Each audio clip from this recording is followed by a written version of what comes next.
आज हम लोग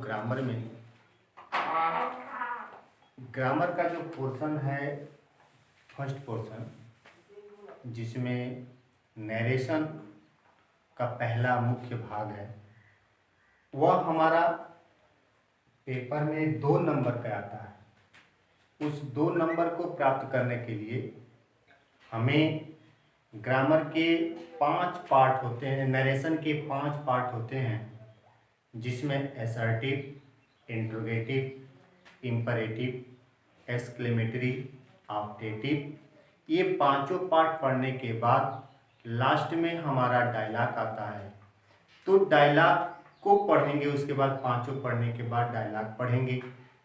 क्योंकि पेपर में किस टाइप का पेपर आएगा, जो पेपर सेटर लोग बनाएंगे, पेपर किस टाइप का युग, चूँकि हमसे अपोजिट होगा, हम जानते नहीं हैं कि उसमें क्या पूछेगा, लेकिन हमें जितने प्रकार से क्वेश्चन पेपर पूछे जाएंगे, हमें उतने प्रकार से प्रिपेयर होकर के परीक्षा हॉल में बैठना है, ताकि हमें किसी भी प्रकार का दिक्कत न हो। जब हमारे पास हर प्रकार के सॉल्यूशन रहेंगे, तो पेपर सेटर कितने भी प्रकार से प्रश्न बनाएंगे, हम उसका सॉल्यूशन कर लेंगे।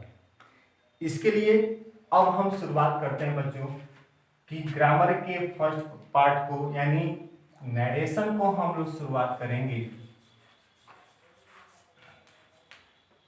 जिसको नरेशन शुरुआत करने के लिए शुरुआत करेंगे, जिसमें एक पार्ट होता है जिसको हम स्पीकर, जिसको हम हिंदी में वक्ता कहते हैं। वक्ता रिपोर्टिंग वर्ब का स्पीकर होता है। दूसरा होता है लिसनर, जो ऑब्जेक्टिव का होता है।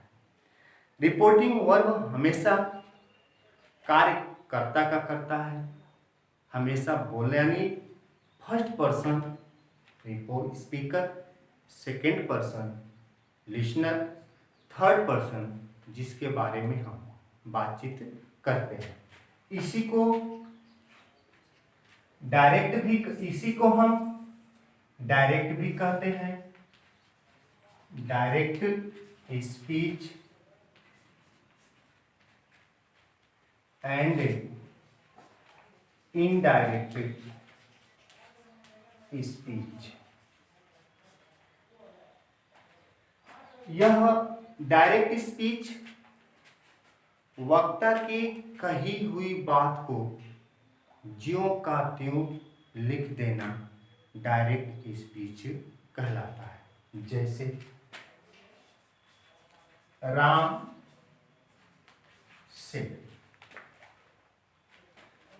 से कामा में I am going to school today.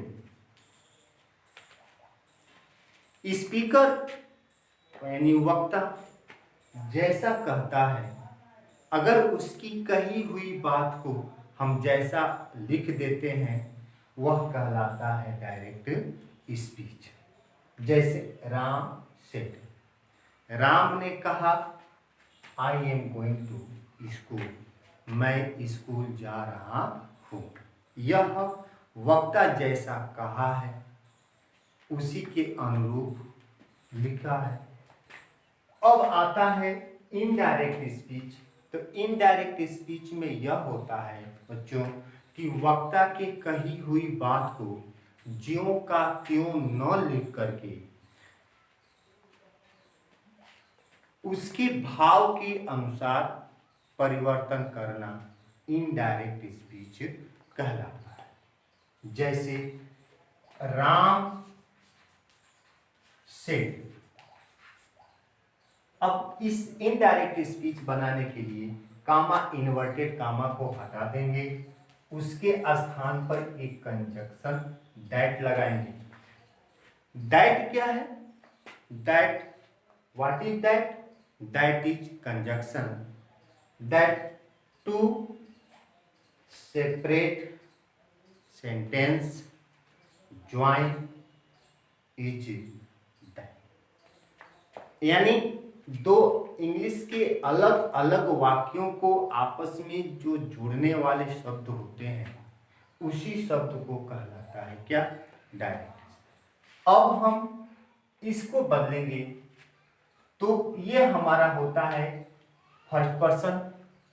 First person के प्रोनाउंस को हमेशा सब्जेक्ट के अनुसार बदलते हैं, क्योंकि नरेशन में एक नंबर होता है जिसमें 1 2 3 यानी 123 अपान SON। अब ये क्या है? 123 बटा SON सन, यह है क्या? अब हम लोग सबसे पहले इसको डिफिनेशन करेंगे कि 123 है क्या। हमारे काउंट में 123 है, लेकिन 123 का मतलब जब एक है तो ये हमारा कहलाएगा क्या? First person. ये हमारा 2 है तो ये कहलाएगा हमारा सेकंड पर्सन। ये हमारा थर्ड है तो ये हमारा कहलाएगा क्या? Third person. और यस क्या है?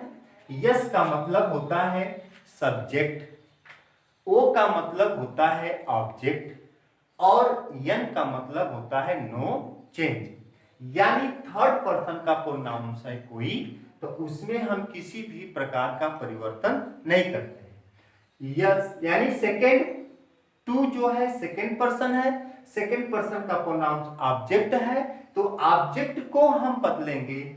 ऑब्जेक्ट को कर्म के अनुसार हम बदलते हैं, कर्म जैसा होता है उसी के अनुसार हम उसको चेंज करते हैं। और जो वन है यानी फर्स्ट पर्सन का प्रोनाउंस है वह हमेशा सब्जेक्ट के अनुसार बदलता है, इसीलिए 123 बटा SON का प्रयोग किया गया है। तो यह हमारा, अब ये बात आती है कि ये हमारा फर्स्ट पर्सन है, तो हमारा फर्स्ट पर्सन में अब तुमसे कोई पूछेगा बच्चों कि फर्स्ट पर्सन के प्रोनाउंस कौन कौन होते हैं, सेकंड पर्सन के प्रोनाउंस कौन कौन होते हैं, थर्ड पर्सन के प्रोनाउंस कौन कौन होते हैं। तो सबसे पहले हमें पर्सन के बारे में जानना अति आवश्यक है। क्यों? क्योंकि जब तक हम फर्स्ट पर्सन के प्रोनाउंस को जानेंगे नहीं तो हमें क्या पता है कि इस राम को हमको किसके अनुसार चेंज करना है। फर्स्ट पर्सन के अनुसार दिया है तो फर्स्ट पर्सन में कौन कौन आते हैं, सेकंड पर्सन में कौन कौन आते हैं, थर्ड पर्सन में कौन कौन आते हैं। तो बच्चों फर्स्ट पर्सन में आई, we, me, us, my, my, ये हमारा फर्स्ट पर्सन के प्रोनाउंस हुए। सेकेंड पर्सन के प्रोनाउंस है यू, यू, योर। और बच्चों थर्ड पर्सन के प्रोनाउंस हुए he, she, it, they, him, her, it, them, और डियर, हिज, हर, इट्स। ये हमारे थर्ड पर्सन के प्रोनाउंस हैं। इनके अनुसार हम उसमें यन जो लिखा है हम उसमें किसी भी प्रकार का परिवर्तन नहीं करेंगे। अब यह फर्स्ट पर्सन चूंकि आई दिया है, आई को हम राम के अनुसार चेंज करेंगे। तो चूंकि राम हमारा पुल्लिंग है, आई फर्स्ट पर्सन को राम में लेके जाएंगे तो यहाँ हमारा हो जाएगा क्या? ही। अब हम देखते हैं कि यह हमारा यानी रिपोर्टिंग वर्ब किस टेंस का है। अगर रिपोर्टिंग वर्ब प्रेजेंट टेंस का है, प्रेजेंट इंडेफिनिट टेंस का है, तब तो इस रिपोर्टेड स्पीच में हम किसी भी प्रकार का परिवर्तन नहीं करते हैं। अगर फ्यूचर इंडेफिनिट टेंस है तब भी हम इसमें किसी भी प्रकार का परिवर्तन नहीं करते हैं। लेकिन जब हमारा रिपोर्टिंग वर्ब सेकेंड पर्सन में दिया हो तो हम रिपोर्टेड स्पीच की क्रिया में निम्नलिखित परिवर्तन करते हैं। जैसे अगर यह हमारा इस रिपोर्टिंग वर्ब को हम आरबी के नाम से भी हम जानते हैं। आरबी का मतलब होता है रिपोर्टिंग वर्ब। रिपोर्टिंग वर्ब हमेशा इन्वर्टेड कामा के बाहर होता है, रिपोर्टेड स्पीच हमेशा इन्वर्टेड कामा के भीतर होता है यानी अंदर होता है। अब प्रश्न यह खड़ा होता है कि क्या रिपोर्टिंग वर्ब हमेशा आगे होता है या पीछे होता है। बच्चों रिपोर्टिंग वर्ब हमेशा आगे भी नहीं होता है और न ही हमारे पीछे भी होता है। लेकिन तब हम कैसे पहचानेंगे कि ये हमारा रिपोर्टिंग वर्ब है? हो सकता है कभी कभी रिपोर्टेड स्पीच को उठा करके पहले कर दे, हो सकता है कि रिपोर्टिंग वर्ब को उठा करके हम लास्ट में कर दे, तो हम तो हमारा रूल के अनुसार यहाँ गड़बड़ हो जाएगा। लेकिन कहीं भी रखे रिपोर्टिंग वर्ब, कहीं भी रखे रिपोर्टेड स्पीच कहीं भी रखे, लेकिन उसका एक गुरु मंत्र है कि रिपोर्टिंग वर्ब चाहे आगे हो या पीछे हो, हमेशा इन्वर्टेड कामा के बाहर होगा। रिपोर्टेड स्पीच चाहे वो आगे हो यानी फर्स्ट पेज पर, फर्स्ट सर्वप्रथम हो या लास्ट में हो, लेकिन वह भी इन्वर्टेड कामा के भीतर होगा, अंदर होगा। यानी कामा और इन्वर्टेड कामा क्लोज, ये हमारा रिपोर्टेड स्पीच की पहचान कराता है। और जो इन्वर्टेड कामा के बाहर होता है वह हमारा कहलाता है क्या? रिपोर्टिंग वर्ब, ये हमारा कहलाता है। अब इसको बनाएंगे। ये चूंकि हमारा दिया है प्रेजेंट इंडेफिनिट यानी पास्ट इंडेफिनिट टेंस, तो पास्ट इंडेफिनिट टेंस में जब दिया है तो ये हमारा वाक्य दिया है। क्योंकि अभी कहा गया है कि प्रेजेंट इंडेफिनिट टेंस में हो यानी प्रेजेंट इंडेफिनिट टेंस में हो, तो इसे हम इस रिपोर्टेड स्पीच में किसी भी क्रिया में किसी भी कोई परिवर्तन नहीं करते हैं। अगर ये रिपोर्टिंग वर्ब फ्यूचर टेंस में है तब भी हम कोई परिवर्तन नहीं करते हैं, लेकिन ये दिया है पास्ट इंडेफिनिट टेंस में, तो कैसे हम पहचाने हैं कि पास्ट इंडेफिनिट टेंस में दिया है? तो पास्ट इंडेफिनिट टेंस में क्रिया का कौन सा फॉर्म चलता है? Second form. क्योंकि हम यही जानते हैं हर टेंस के अलग अलग रूप होते हैं, अलग अलग पहचान होती है, तो अलग अलग रूप और अलग अलग पहचान ही हम क्रिया को यानी टेंस को हम पकड़ते हैं। तो जिसमें क्रिया का सेकंड फॉर्म दिया है उसमें हम यह जान जाते हैं कि ये पास्ट इंडेफिनिट टेंस है। तो पास्ट इंडेफिनिट टेंस में है तो फिर इस टेंस यानी रिपोर्टेड स्पीच में निम्नलिखित परिवर्तन करते हैं। कैसे? अगर ये दिया है प्रेजेंट इंडेफिनिट टेंस में, तो इसको हम बनाएंगे पास्ट इंडेफिनिट टेंस में। अगर हमारा रिपोर्टिंग वर्ब पास्ट टेंस में दिया है और ये दिया है प्रेजेंट कंटीन्यूअस टेंस में, तो इसको हम इसका नरेशन एंड इनडायरेक्ट स्पीच बनाएंगे पास्ट कंटीन्यूअस टेंस में। क्योंकि हम जानते हैं कि ये पास्ट इंडेफिनिट टेंस है और ये हमारा प्रेजेंट कंटीन्यूअस टेंस है, तो इसको हम बनाएंगे पास्ट कंटीन्यूअस टेंस। तो पास्ट कंटीन्यूअस टेंस में चाहे किसी का भी टेंस बनाए, रूल सबका एक ही होता है असर्टिव का, कि सबसे पहले हम सब्जेक्ट का प्रयोग करते हैं, हेल्पिंग वर्ब का प्रयोग करते हैं, मेन वर्ब का प्रयोग करते हैं, ऑब्जेक्ट का प्रयोग करते हैं, उसके बाद अदर वर्ड का प्रयोग करते हैं। तो हमने सब्जेक्ट लिख दिया है। अब इसकी हम पहचान करेंगे प्रेजेंट कंटीन्यूअस टेंस में, तो ये भाग के जाएगा पास्ट कंटीन्यूअस टेंस में। तो चूंकि हम जानते हैं पास्ट कंटीन्यूअस टेंस की सहायक क्रिया इज, एरे, वाज और वेयर है, तो कर्ता के अनुसार अगर हम रूल करता है कि अगर कर्ता एक वचन का है बच्चों तो क्रिया भी एक वचन की होनी चाहिए। अगर कर्ता बहुवचन का है तो हमारी क्रिया भी बहुवचन की होनी चाहिए। इसीलिए यहाँ कर्ता हमारा एक वचन का है तो हमें इसकी क्रिया भी एक वचन की होनी चाहिए। यहाँ एम है तो यहाँ हो जाएगा क्या? वाज। उसके बाद हो जाएगा क्या? यहाँ है गोइंग टू स्कूल टुडे है, ये हमारा दूरी प्रकट करने वाला शब्द है, तो इस टुडे को हम चेंज कर देंगे किसमें? दैट डे में। अब का बच्चों इनडायरेक्ट स्पीच में न कहीं कामा का प्रयोग होता है न ही इन्वर्टेड कामा का प्रयोग होता है। फिर उसके बाद हम यहाँ भी इनडायरेक्ट स्पीच में भी हम किसी भी प्रकार के कामा या इन्वर्टेड कामा का प्रयोग नहीं होता है। क्योंकि अब इस पर हमने किया है पास्ट इंडेफिनिट टेंस का, क्योंकि अब हम प्रेजेंट इंडेफिनिट टेंस का लेंगे, तो इसी को अगर ले लेते हैं दूसरा हम चेंज करते हैं कि मोहन सेज, इसको प्रेजेंट टेंस में लेते हैं। Mohan says comma inverted comma में कि I am a good student. अब इसको बनाएंगे I am a good student, तो अब इसको बनाएंगे क्योंकि हमारा ये प्रेजेंट इंडेफिनिट टेंस में है, तो चूंकि हमारा जब प्रेजेंट इंडेफिनिट टेंस में है तो इसका रूल कहता है कि यदि ये reporting verb present indefinite tense में है और रिपोर्टेड स्पीच की क्रिया में किसी भी प्रकार का हम परिवर्तन नहीं करते हैं, यहाँ हो जाएगा, जैसे मान लीजिए मोहन सेज कामा, इन्वर्टेड कामा हट जाएगा, यहाँ हो जाएगा कंजक्शन दैट। अब ये चूंकि यहाँ लिखा है पर्सन के अनुसार चेंज करेंगे, तो पर्सन हमारा मोहन है, फर्स्ट पर्सन का प्रोनाउन से मोहन के अनुसार चेंज होगा, तो हमारा हो जाएगा। अब बात यहाँ होती है कि यहाँ एम लिखा है, तो क्या हम भी यहाँ एम लिखेंगे? नहीं। अगर ऊपर एम लिखा है तो यहाँ हम भी एम लिखेंगे? नहीं। क्यों नहीं लिखेंगे? क्योंकि ये हमारा रिपोर्टिंग वर्ब जो है पास्ट टेंस में है, और ये रिपोर्टिंग वर्ब हमारा प्रेजेंट इंडेफिनिट टेंस में है। कैसे हम पहचानेंगे कि ये प्रेजेंट पास्ट इंडेफिनिट टेंस में है और ये प्रेजेंट इंडेफिनिट टेंस में है? तो इसका पकड़ने का रूल ये है कि पास्ट इंडेफिनिट टेंस में हमेशा क्रिया का सेकेंड फॉर्म चलता है, और पास्ट प्रेजेंट इंडेफिनिट टेंस में हमेशा क्रिया का कौन सा फॉर्म चलता है? First form. तो फर्स्ट फॉर्म में यस या ईएस की पहचान हमें अति आवश्यक है। बच्चों अब यह एक नया शब्द आ गया, यस या ईएस का प्रयोग। तो अब हमको ये समझ में आता है कि यस या ईएस का प्रयोग किसके साथ किया जाता है। तो कर्ता अगर एक वचन का है, अगर कर्ता एक वचन का है तो उसमें यस या ईएस का प्रयोग होता है।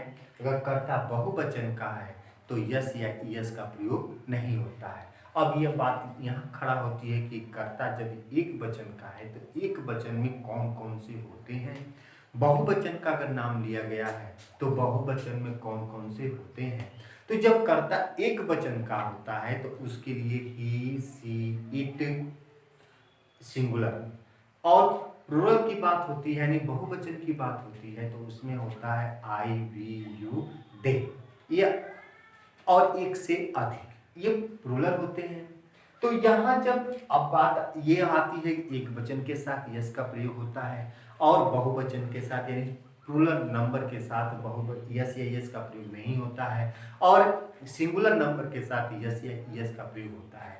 अब बात ये आती है किसके साथ हम अगर यस या यस का प्रयोग करना है, तो यहाँ लिखा है यस और यहाँ नीचे लिखा है यस या यस। जैसे मान लीजिए यहाँ लिखा है यस और यहाँ लिखा है यस। अब हम अगर इसी को एक ही वचन मान लें तो किसके साथ हम यस का प्रयोग करेंगे और किसके साथ हम यस का प्रयोग करेंगे।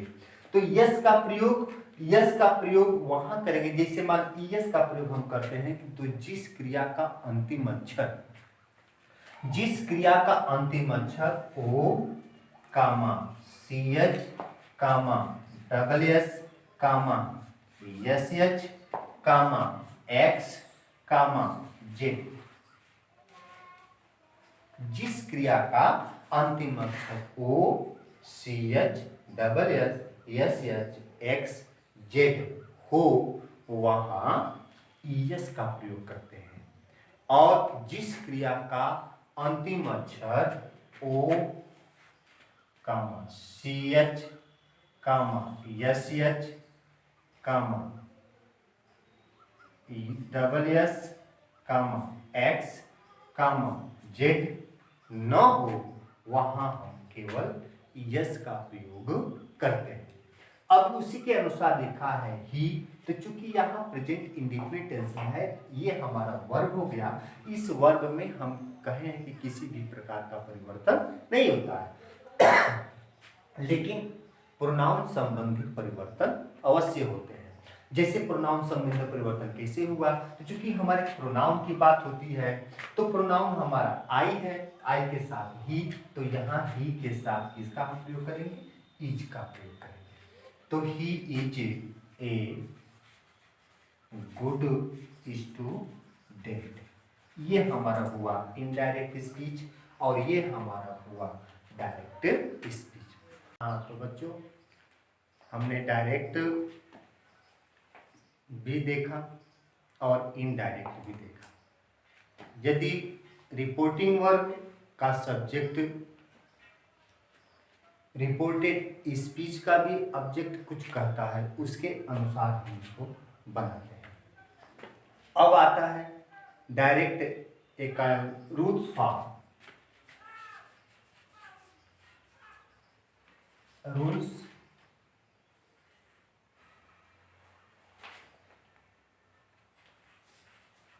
Form change into indirect speech, यानी डायरेक्ट से इनडायरेक्ट बनाने के नियम। अब हम एक सेंटेंस देकर के उसी के अनुसार हम रूल्स का वर्णन करते हैं। जैसे राम सेड कॉमा में I am reading my book. इसका इनडायरेक्ट बनाएंगे तो हो जाएगा Ram said that he was reading his book. अब हम नियम पर जाते हैं तो नंबर 1 होगा इनडायरेक्ट स्पीच में कामा इन्वर्टेड कामा का प्रयोग नहीं करते हैं। जैसे इनडायरेक्ट स्पीच में नीचे दिया है इनडायरेक्ट स्पीच, जैसे यहाँ कोष्ठक में कर देते हैं हम इनडायरेक्ट स्पीच और इसे हम कह देते हैं डायरेक्ट स्पीच। जैसा कि रूल कहता है कि इनडायरेक्ट स्पीच में कामा इन्वर्टेड कामा का प्रयोग नहीं करते हैं। 2 कहता है कि इनडायरेक्ट यानी इनडायरेक्ट में रिपोर्टिंग वर्ब के साथ कामा इन्वर्टेड कामा का हम प्रयोग नहीं करते हैं। जैसे ये हमारा इनडायरेक्ट स्पीच है नीचे वाला, ये हमारा इनडायरेक्ट और यही हमारा रिपोर्टिंग वर्ब है। तो रिपोर्टिंग वर्ब में हम किसी भी प्रकार का कामा या इन्वर्टेड कामा का प्रयोग नहीं करते हैं। तीसरा रूल कहता है रिपोर्टिंग वर्ब के अनुसार, यानी रिपोर्टिंग वर्ब का टेंस कभी बदलता नहीं है। चौथा कहता है रिपोर्टिंग वर्ब के बाद कंजक्शन का प्रयोग करते हैं, जैसे दैट, इफ या वेदर का प्रयोग करते हैं। रिपोर्टिंग अगला है रिपोर्टिंग वर्ब के बाद कामा इन्वर्टेड कामा का प्रयोग नहीं करते हैं। उसके बाद रिपोर्टेड स्पीच में आए हुए फर्स्ट पर्सन के प्रोनाउंस यानी आए हुए आई तथा प्रॉपर नाउन को छोड़कर रिपोर्टेड स्पीच का पहला अक्षर स्मॉल लेटर में लिखा जाता है। उसके बाद अब आते हैं टेंस के अनुसार दूरी प्रकट करने वाले शब्दों का भी प्रयोग किया जाता है। रिपोर्टिंग वर्ब सेड को टोल्ड, आस्क्ड, एडवाइज्ड, आर्डर आदि शब्दों में बदल दिया जाता है। अब आते हैं डायरेक्ट नरेशन के कितने भाग होते हैं। टाइप ऑफ डायरेक्ट स्पीच, तो देयर आर फाइव। जैसे number 1 assertive sentence, number 2 interrogative sentence, number 3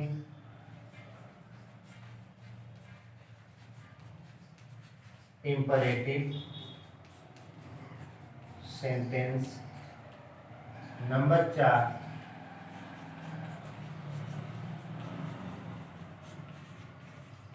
exclamatory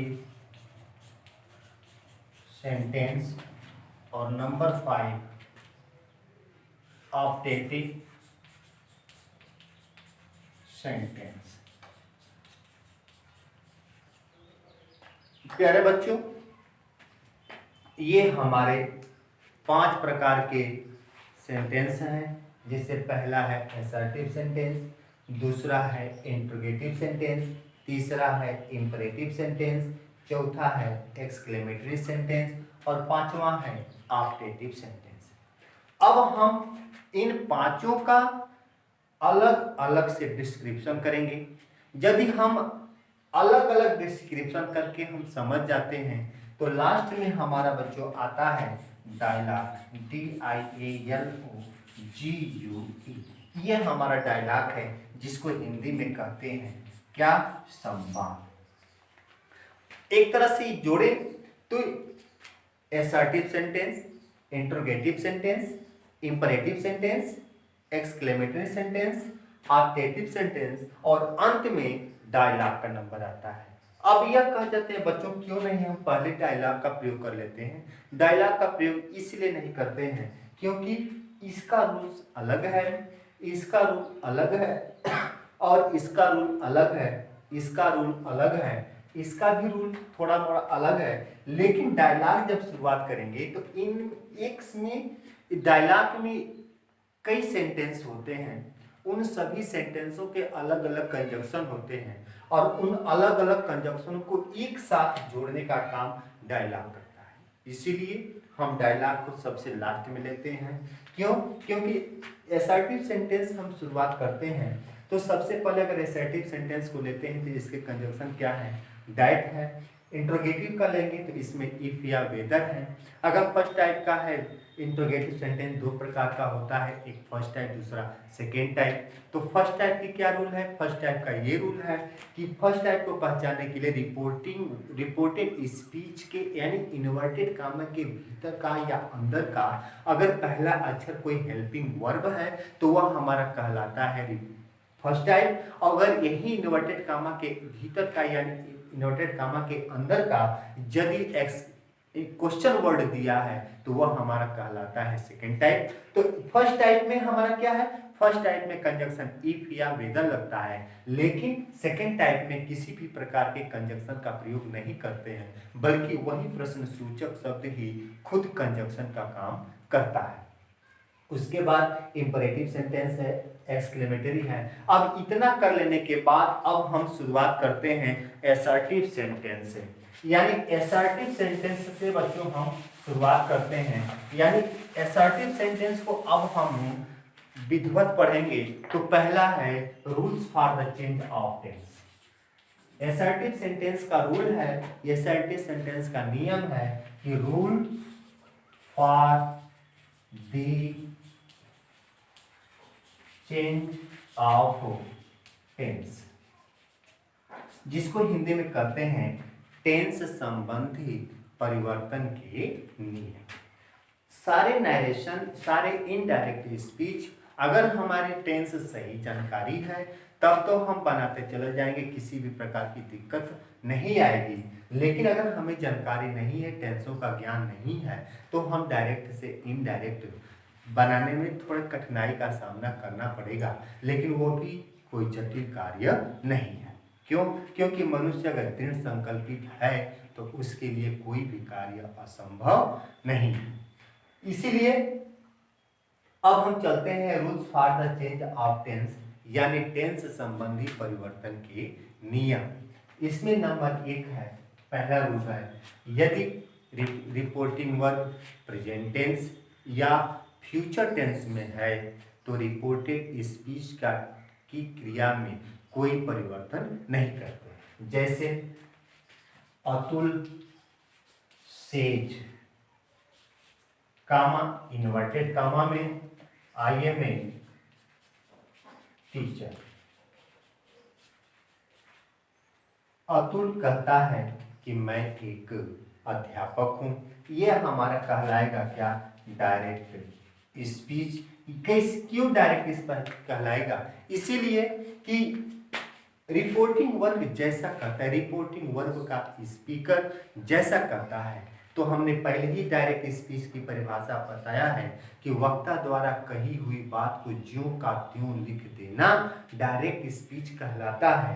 तो डायरेक्ट स्पीच में वक्ता द्वारा कही हुई बात को, यानी वक्ता जैसा कहता है उसी के अनुरूप अगर हम लिख देते हैं, कह देते हैं, बता देते हैं, तो वही हमारा डायरेक्ट स्पीच कहलाता है। जैसे वक्ता ने कहा कि अतुल ने कहा, अतुल ने कहा आई एम टीचर, मैं अध्यापक हूं, तो इसमें किसी भी प्रकार का परिवर्तन नहीं हुआ। तो ये जैसा वक्ता कहा उसी के अनुसार हमने कहा, लिखा, तो ये हमारा कहलाता है डायरेक्ट स्पीच। लेकिन इनडायरेक्ट स्पीच में इनडायरेक्ट परिभाषा है कि वक्ता की कही हुई बात को ज्यों का त्यों न लिख करके उसके भाव के अनुसार परिवर्तन करना इनडायरेक्ट स्पीच कहलाता है। जैसे अतुल सेज, अतुल से कामा, इन्वर्टेड कामा को हटा देंगे, उसके स्थान पर दैट लिख देंगे। पहले ऊपर वाले में हमने जो बताया कि व्हाट इज दैट, तो that is conjunction, that is conjunction that joint two separate sentence. तो उसके अनुसार ही इज ए टीचर, ये हमारा हुआ ही इज ए टीचर, ये हमारा कहलाएगा क्या, इनडायरेक्ट स्पीच। अब बात यह आती है कि अगर कभी कभी रिपोर्टिंग वर्ब के बाद, यानी रिपोर्टिंग वर्ब में यानी सब्जेक्ट के बाद ऑब्जेक्ट आता है, तो ऑब्जेक्ट के बाद जब आता है तो ये भाव उत्पन्न होता है कि उसको हम कैसे करते हैं। जैसे रिपोर्टिंग वर्ब में जैसे सेज है, सेड है, से है, उसको जैसे यहां दे दे हम से। अब हम आगे बढ़ते हैं बच्चे,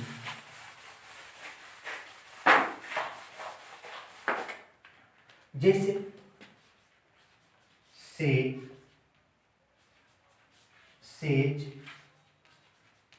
सेड को उस समय टेल, टेल्स, टोल्ड में बदल देते हैं जब सब्जेक्ट के बाद कोई ऑब्जेक्ट। यदि सब्जेक्ट के बाद कोई ऑब्जेक्ट नहीं है तो इन क्रियाओं में किसी भी प्रकार का परिवर्तन नहीं करते हैं। जैसे इसी को हम दूसरे तरीके से भी लिख सकते हैं कि सेज दिया है तो हम लिखेंगे क्या, टेल। सेज लिखा है तो हम लिखेंगे क्या, टेल्स। सेड लिखा है तो हम लिखेंगे क्या, टोल्ड। लेकिन सेज को टेल्स, सेज को टेल्स, सेड को टोल्स में तब तक नहीं बदलेंगे जब तक सब्जेक्ट के बाद कोई ऑब्जेक्ट न हो। यदि सब्जेक्ट के बाद कोई ऑब्जेक्ट न दिया हो तो फिर हम इसमें किसी भी प्रकार का परिवर्तन नहीं करते हैं। जैसे ऊपर दिया है कि Ram says I am reading my book, तो इसमें हमने राम को सेड दिया, क्योंकि नीचे हमारा सेड है और नीचे उसके नीचे को सेड दिया है, तो उसमें हमको टोल्ड में बदल देना है। तो टोल्ड में इसीलिए नहीं बदला गया है क्योंकि सब्जेक्ट के बाद कोई ऑब्जेक्ट नहीं है। अगर सब्जेक्ट के बाद कोई ऑब्जेक्ट दिया है तब तो अब हम उसमें देखेंगे कि इन तीनों क्रियाओं में किस क्रिया का प्रयोग किया गया है। अगर क्रिया से का प्रयोग किया गया है तो हम टेल लिखेंगे, क्रिया सेज का प्रयोग किया गया है तो उसको हम टेल्स में परिवर्तन करेंगे, क्रिया सेड का प्रयोग किया गया है तो हम उसको टोल्ड में परिवर्तन करेंगे। कब, जब सब्जेक्ट के बाद कोई ऑब्जेक्ट दिया हो तब। यदि सब्जेक्ट के बाद कोई ऑब्जेक्ट नहीं दिया है तो हम उसमें किसी भी प्रकार का परिवर्तन नहीं करते हैं। जैसे एक सेंटेंस के द्वारा हम समझेंगे, जैसे Ram says me to me, comma inverted comma में आई एम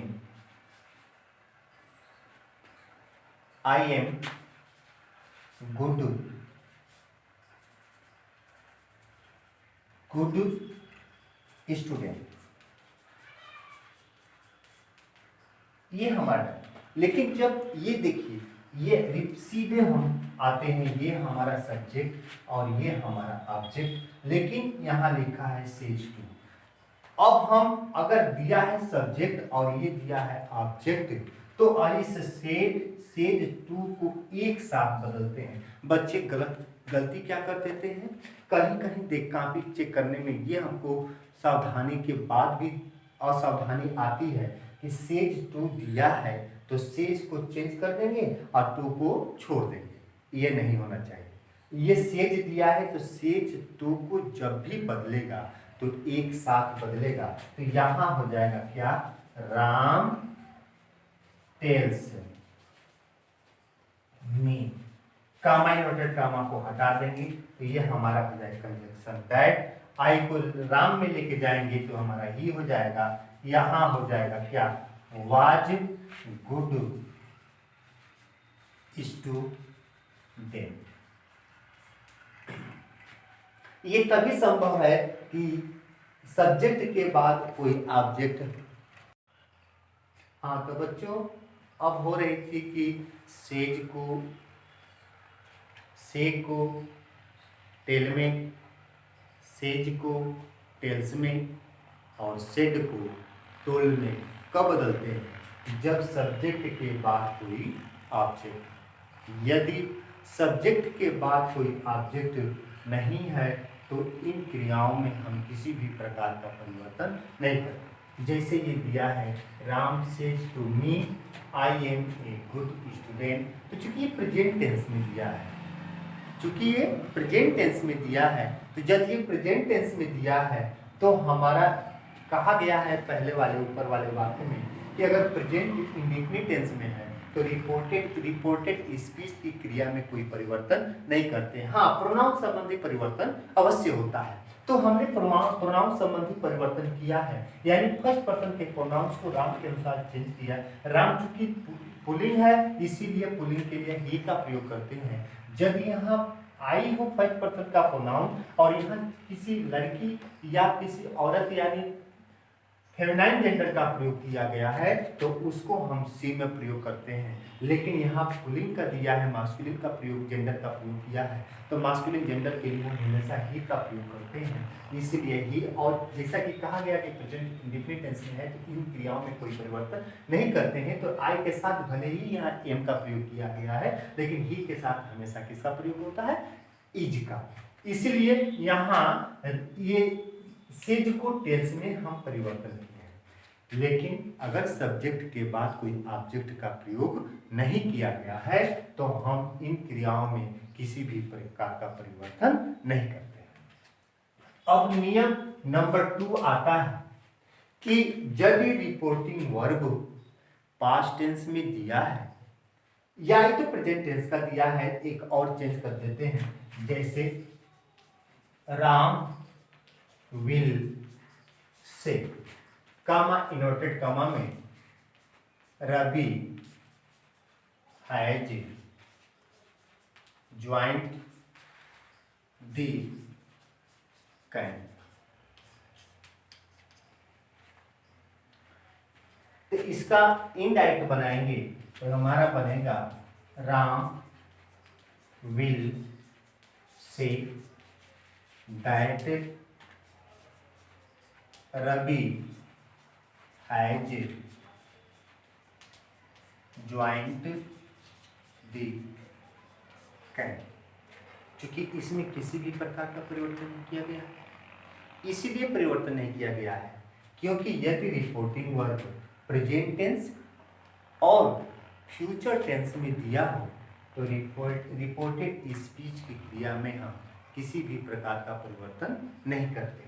इस नाते हमारा विल दिया है और प्रेजेंट फ्यूचर इंडेफिनिट टेंस की पहचान है कि जिस क्रिया में विल या शैल का प्रयोग किया गया है तो वहाँ प्रेजेंट फ्यूचर इंडेफिनिट टेंस होता है। और फ्यूचर इंडेफिनिट टेंस का यदि दिया है, क्योंकि अकॉर्डिंग टू रूल कहा गया है कि यदि वाक्य प्रेजेंट इंडेफिनिट टेंस में या फ्यूचर टेंस में हो तो उसमें हम किसी भी प्रकार का परिवर्तन नहीं करते हैं। तो राम विल से कामा एंड कामा को Ravi has joined the camp, तो यहाँ हो जाएगा Ramveer said that Ravi has joined the camp. इसमें किसी भी प्रकार का परिवर्तन नहीं किया गया। अब आते हैं अब पॉइंट नंबर 2, यदि रिपोर्टिंग वर्ब प्रेजेंट टेंस में हो, पास्ट टेंस में, फ्यूचर टेंस में हो, तो इनमें हम किसी भी प्रकार का परिवर्तन नहीं करते हैं। यदि रिपोर्टिंग वर्ब पास्ट टेंस में है तो उसकी क्रिया में यानी रिपोर्टेड स्पीच की क्रिया में निम्नलिखित परिवर्तन करते हैं। जैसे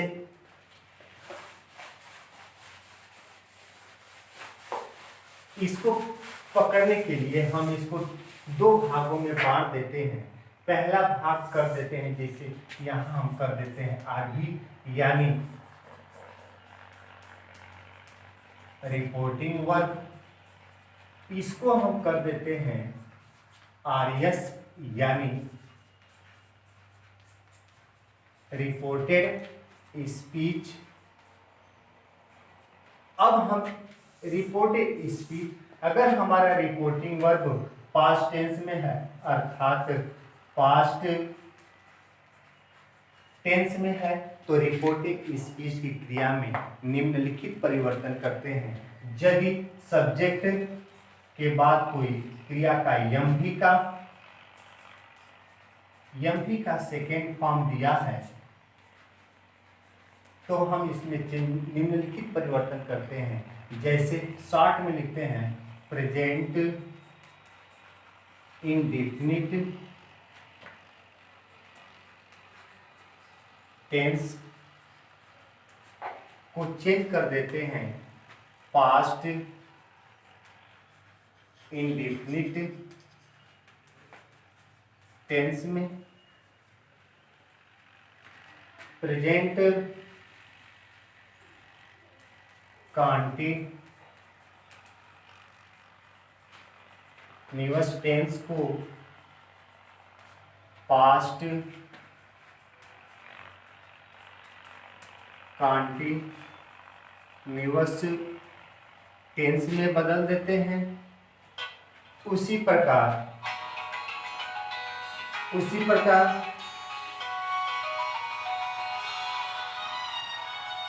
प्रेजेंट परफेक्ट टेंस को पास्ट परफेक्ट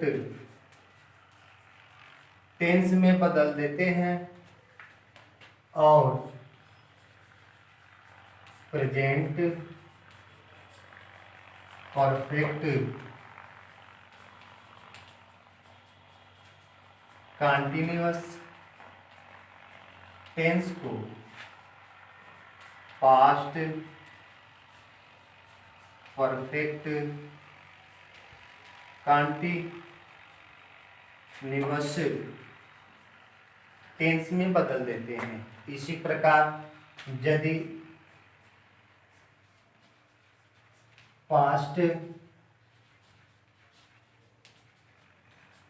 इंडेफिनिट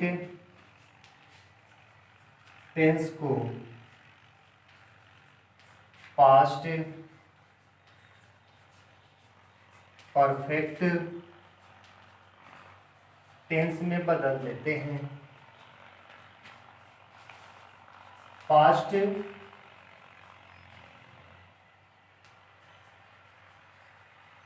कंटीन्यूअस को पास्ट परफेक्ट कंटीन्यूअस टेंस में और पास्ट परफेक्ट टेंस और पास्ट परफेक्ट कंटीन्यूअस टेंस को नो चेंज यानी किसी भी प्रकार का परिवर्तन नहीं करते। अब हम लेंगे एक एक उदाहरण, इसका हम जानेंगे कि आखिर में इसका हम कैसे एक एक उदाहरण हम बनाएंगे। जैसे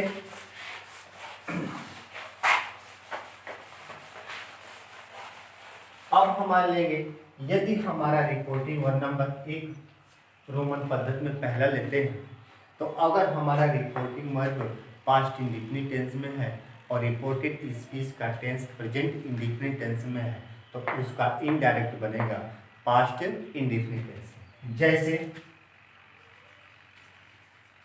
मोहन से, कामा इन्वर्टेड कामा में आई गो टू स्कूल। अगर इसका हम बनाएंगे इनडायरेक्ट, तो हमारा बनेगा मोहन से, कामा इन्वर्टेड कामा को हटा देंगे, डैट लगा देंगे, क्योंकि डैट हमारा कंजंक्शन है। तो आई को मोहन के अनुसार चेंज करेंगे तो यहाँ हो जाएगा ही, क्योंकि ये दिया है पास्ट इंडिफिनिट टेंस, ये दिया है प्रेजेंट इंडिफिनिट टेंस, तो इसको बनाएंगे पास्ट इंडिफिनिट टेंस में। तो पास्ट इंडिफिनिट टेंस के में क्रिया का सेकेंड फॉर्म चलता है, तो वो का सेकेंड फॉर्म चूंकि हम जानते हैं होता है वेन, तो वो का वेन होता है। इसीलिए अगर नरेशन पढ़ना है तो हमें क्रिया का सबसे विशेष रूप ध्यान देना होगा, क्योंकि क्रिया ही मेन रूप से बताती है कि अगर क्रिया का हमें ज्ञान नहीं है तो क्रिया हम बना नहीं पाएंगे या लगा नहीं पाएंगे सही से, तो हमारा नरेशन गलत हो जाएगा, और जब गलत हो जाएगा तो हमारा एक भी नंबर मिलेगा नहीं।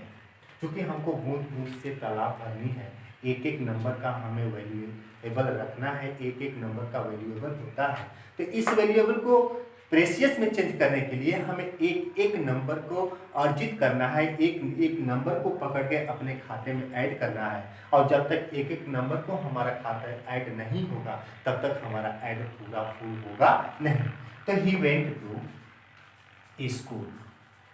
उसी प्रकार अगर हम रिपोर्टिंग वर्ब सेट किया यानी सब्जेक्ट के बाद कोई ऑब्जेक्ट दे दे तो उसको हम कैसे चेंज करेंगे। जैसे Atul said to me, comma inverted comma में Mohan writes a letter, comma inverted comma को चेंज कर देंगे तो यहां हो जाएगा नरेशन। इसका हम बनाएंगे तो अतुल, तो चूंकि यहाँ ये अतुल आपका सब्जेक्ट है, मी आपका ऑब्जेक्ट है, तो इस सेड टू को एक साथ हम बदलेंगे। तो एक साथ, चूंकि ऊपर कहा गया है कि यदि सेड दिया है तो उसको सेज में चेंज करना है, सेज दिया है तो उसको हम सेज टेल्स में चेंज करेंगे, और सेड दिया है तो उसको हम टोल्ड में परिवर्तन करते हैं। तो यहाँ आपका सेड दिया है यानी सेकेंड फॉर्म दिया है, तो नीचे भी हम सेकेंड फॉर्म का ही प्रयोग करते हैं। बच्चे अधिकांश गलती क्या कर देते हैं कि सेड को टोल्ड कर देंगे और फिर टू को जो है छोड़ देंगे, तो नीचे भी वो टू को लिख देंगे, तो यो हमारा क्या माना जाएगा, गलत माना जाएगा। इसीलिए सेड टू, ध्यान रहे बच्चों, इस सेड टू हमेशा एक साथ बदलता है और एक साथ हटता है। जहां कहीं भले ही डायरेक्ट स्पीच में सेड टू एक साथ रहे, लेकिन इनडायरेक्ट में हटेगा तो सेड टू को एक साथ ही हटा दिया जाएगा और इस मी को चेंज कर देंगे। मी को आप, चूंकि हमारा मी ऑब्जेक्ट है, जैसा दिया है वैसा हम लिखेंगे। कामा इन्वर्टेड कामा को हटा देंगे तो कंजंक्शन दैट लगा देंगे। चूंकि यहाँ लिखा गया है कि यदि रिपोर्टेड स्पीच का पहला अक्षर फर्स्ट आई दिया है या पहला अक्षर प्रोनाउन नाउन दिया है, तो हम उस नाउन में या कैपिटल अक्षर आई में किसी भी प्रकार का परिवर्तन नहीं करते हैं। तो चूंकि यहाँ ऊपर वाले वाक्य में दिया है आई फर्स्ट पर्सन का प्रोनाउन है, तो हमने सब्जेक्ट के अनुसार चेंज कर दिया। लेकिन यहाँ प्रोनाउन के स्थान पर किसका प्रयोग किया गया बच्चों, नाउन का प्रयोग किया गया है। तो यदि नाउन का प्रयोग किया है, कदाप हम ये गलती ना करेंगे कि यदि नाउन का प्रयोग दिया है तो प्रोनाउन को हम चेंज कर देंगे। प्रोनाउन दिया है तो प्रोनाउन को चेंज करके नाउन में के अनुसार हम यहाँ जो भी बनेगा, जो भी आता है उसको लिखेंगे। लेकिन यदि हमारा कोई प्रोनाउन दिया है रिपोर्टिंग स्पीच के यानी इन्वर्टेड कामा के भीतर का पहला अक्षर यदि प्रोनाउन दिया है, अरे नाउन दिया है, प्रोनाउन सॉरी नाउन दिया है तो उस नाउन में हम किसी भी प्रकार का परिवर्तन नहीं करते हैं, बल्कि नाउन को ही हम नाउन में ही लिख देते हैं। क्योंकि मोहन राइट है तो यहाँ सेकेंड फॉर्म हो जाएगा क्या, रोट ए लेटर। उसी प्रकार नंबर, अब रोमन पद्धति में नंबर 2 पर आते हैं। यदि reporting verb past indefinite tense में है और रिपोर्टेड स्पीच का वाक्य, रिपोर्टेड स्पीच का टेंस प्रेजेंट कंटीन्यूअस टेंस में है तो उसका इनडायरेक्ट बनाएंगे पास्ट कंटीन्यूअस टेंस में। कैसे? जैसे Meena said to her, comma inverted comma में I am reading my book। क्योंकि अब हमारा दिया है कि Meena said to her I am reading my book, इस पूरे वाक्य को नरेशन के 2 part, reporting verb, reported speech. Reporting verb हमेशा इन्वर्टेड कामा के बाहर होता है और रिपोर्टेड स्पीच हमेशा इन्वर्टेड कामा के अंदर होता है। तो चूंकि यहाँ मीना सेट दिया है, ये सब्जेक्ट है और ये ऑब्जेक्ट है, तो इसको हम बनाएंगे इनडायरेक्शन में, तो यहाँ हो जाएगा मीना सेट को चेंज कर देंगे टोल्ड में। यहाँ हर कामा इन्वर्टेड कामा को हटाएंगे तो कंजक्शन दैट लगाएंगे, और जब कंजक्शन दैट लगाएंगे तो अब आ जाते हैं फर्स्ट पर्सन के प्रोनाउंस को। जैसा कि यहाँ ऊपर बताया गया है कि फर्स्ट पर्सन के प्रोनाउंस को हमेशा सब्जेक्ट के अनुसार बदलते हैं। सब्जेक्ट हमारा आई, फर्स्ट पर्सन का प्रोनाउंस आई है और हमारा यहाँ मीना फेमिनाइन जेंडर है, तो चूंकि हम ये जानते हैं कि फेमिनाइन जेंडर के लिए हमेशा किसका प्रयोग करते हैं बच्चों, सी का। अब ये देखते हैं किस टेंस का है, तो रिपोर्टेड स्पीच हमारा प्रेजेंट कंटीन्यूअस टेंस का। कैसे हम जाने हैं कि प्रेजेंट कंटीन्यूअस टेंस में है, तो प्रेजेंट कंटीन्यूअस के लिए सहायक क्रिया इज एम आर होती है और क्रिया के फर्स्ट फॉर्म में आईएनजी जुड़ जाता है। तो जब आईएनजी जुड़ जाता है, क्रिया का first form is am are पहचान में आ जाती है, तो हम जान जाते हैं कि ये प्रेजेंट कंटीन्यूअस टेंस में है। लेकिन जब इसका इनडायरेक्ट बनाएंगे तो वो हमेशा बनेगा पास्ट कंटीन्यूअस टेंस में। तो इसके लिए हमें हर प्रकार के टेंस के जितने हेल्पिंग वर्ब हैं, जितने वर्ब हैं, उन सभी वर्ब को हमें जानना पड़ेगा।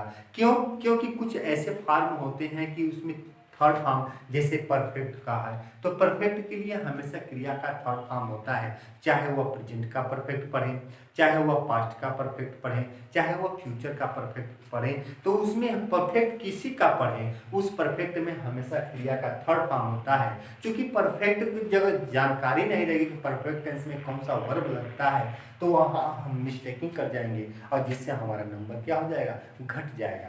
इसीलिए हमें परफेक्ट को छोड़ करके, क्यों?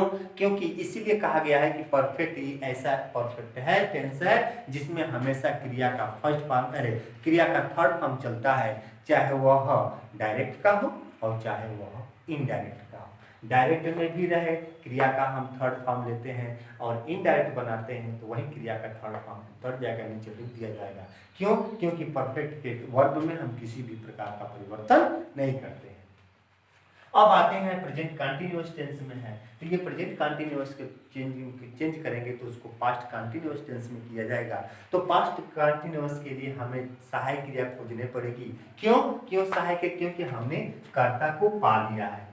जब तक कर्ता नहीं बनेगा, कर्ता का प्रयोग नहीं होगा, तब तक हमें हेल्पिंग वर्ब का प्रयोग नहीं करना है। तो हेल्पिंग वर्ब को प्रयोग करने के लिए हमने कर्ता का प्रयोग ढूंढ लिया है, कर्ता हमारा मिल गया है, लेकिन अब हमको ये देखना है कि हमारा कर्ता सिंगुलर है या प्लूरल है। अगर सिंगुलर है तो वाज का प्रयोग करेंगे, प्लूरल है तो वेयर का प्रयोग करेंगे। तो चूंकि हमको दिखाई भी दे रहा है सी सिंगुलर है, तो यहाँ हम किसका प्रयोग करेंगे, वाज का। वाज रीडिंग, जिस प्रकार आई के साथ अपना के लिए माई बच्चों लगता है, उसी प्रकार सी के साथ अपना के लिए किसका प्रयोग होता है, हर का, हर बुक।